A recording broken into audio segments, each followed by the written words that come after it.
Hindi pa nag-uumpisa ang regular season ng Lakers, meron na silang kinakaharap agad mga idol. Well, patungkol nga ito isa sa kanilang mga key player na si Jared Vanderbilt. May balita nga ngayon araw nang dahil nga daw ito sa kanyang foot injury history, ay maaring muling hindi pa siya maging ready para na nga sa kanilang Lakers training camp at sa kanilang preseason. At baka nga daw umabot pa ito sa pag-uumpisa ng regular season ng LA Lakers. Well mga idol, may history injury nga itong si Jared Vanderbilt noong nakaraang season pa ng NBA. At ito ngayon ay kanya ngang nakuha ngayon buwan.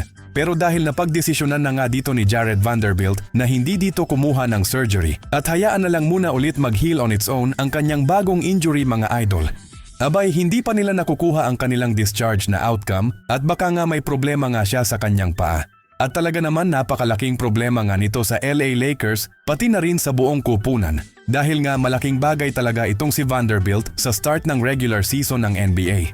Hindi pa nagsisimula ang regular season, may mga challenge na agad sila dito kinakaharap lalo na nga itong kanilang head coach na si JJ Redick. Ang kanilang pagtutweet nga ng kanilang lineup, pag-a-adjust ng dahil na nga may injured agad na player, hindi pa man nag-start dito ang season.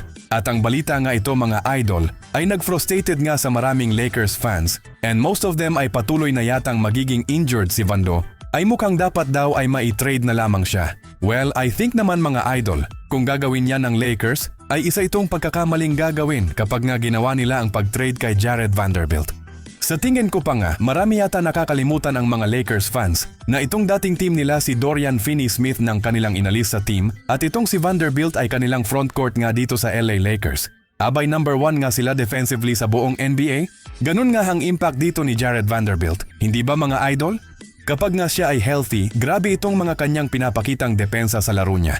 Kaya naman it's a big mistake kung maiisipan mong pakakawalan na lang. Basta-basta nila itong si Jared Vanderbilt nang dahil lamang sa kanyang mga sunod-sunod na injuries, I think it's better and much wiser muna ang desisyon. Na hintayin na lang muna gumaling agad itong si Vanderbilt.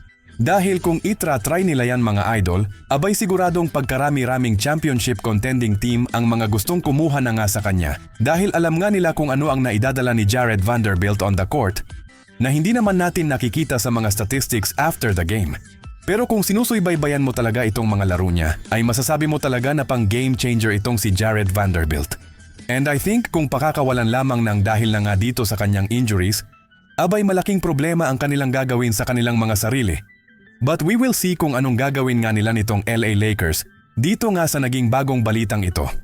Kung hihintayin ba nila ulit maging injury-free nga itong si Vanderbilt or gagawin na nga nila itong pagtitrade sa kanya. Anyways, kung kayo naman dito tatanungin mga idol at ang tropa mo nang mai-share itong balita, ano ang inyong opinion patungkol na nga sa balita kay Vanderbilt? At huwag kakalimutang mag-subscribe mga idol.